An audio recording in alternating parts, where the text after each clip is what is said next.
friendships can be some of the most valuable relationships you'll ever have, but they do require some work to survive. Joining us now to talk about this topic is journalist Meg St-Esprit and her best friend Nicole Schwartz. So glad to have you guys here. Excited. Thank you. And you two have been best friends for how long? Since 1987, our moms say. We were three. We're not gonna date ourselves. Yeah, 3 and 4 preschool age. Yeah. You know, and this conversation really came about because there was an article in the New York Times all about the relationship between Gail and Oprah. Yes. And this long-standing, almost 50-year relationship between the two of them.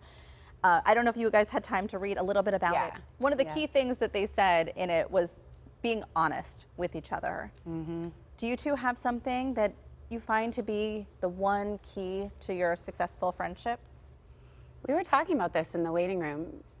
I mean, I think we're just like each other's #1 cheerleaders. Yeah. You know, we are very opposite in the way that we live our lives, and I think we just support each other in our differences and always open communication. Yeah. Like, I mean, and we make fun of it. Like, she's very crunchy. I'm the Diet Coke mama. And like, but we don't, like, people let those things blow up relationships, and we just don't. Like, I might send her a funny reel about something, and she might send one back, kind of like poking fun at ourselves, each other. Right. Because it's not so serious, Right. you know? And you need that person to lean on. Yes. Sometimes especially I think, outside of your marriage or your significant other. Right?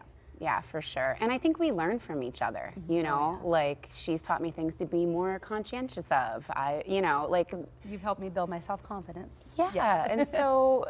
I don't know, there's so many friendships I see end over these really minor things, and to us it's just never been worth it. Well, I'm finding now that, you know, I'm in the thick of motherhood, that I've had these phases of relationships, but I'm not sure that I've had one that's carried the length that you two have had. So how do you keep that from not fizzling out? Because time can do it, distance can sometimes do it, just being busy can do it too.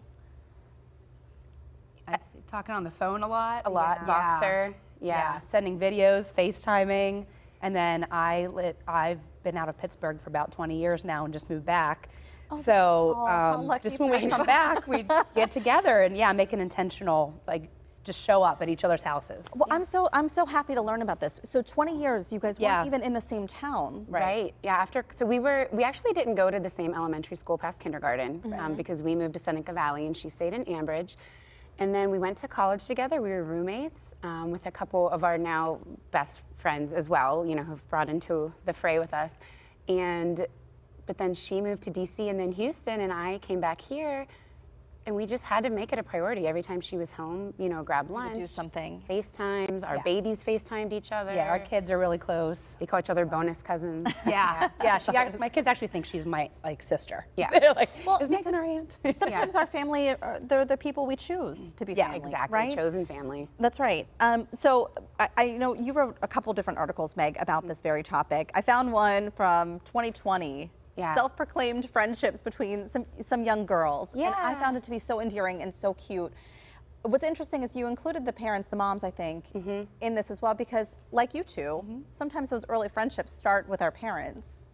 Yeah, we did. I interviewed all the moms and all the girls, and actually one of those girls was one of our college roommates' daughters. And so we know that her mom is invested in friendship too and sees the value in it. And honestly, us remaining friends, I mean, we have to give credit to our moms. Like, yes, they have just been our biggest cheerleaders. They love each other. We went on vacations together. Right. Yeah. You guys have kids too, so you're in the middle of all the craziness. Do you find yourself helping to foster these kinds of relationships with your own kids now?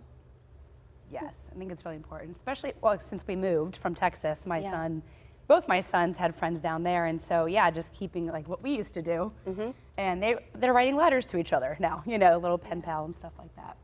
Yeah, and I think for me it's been, you know, my oldest has a best friend he met in preschool, and I think sometimes we can say, oh, they were 3, they were 4, but I'm like, no, we were 3 and 4.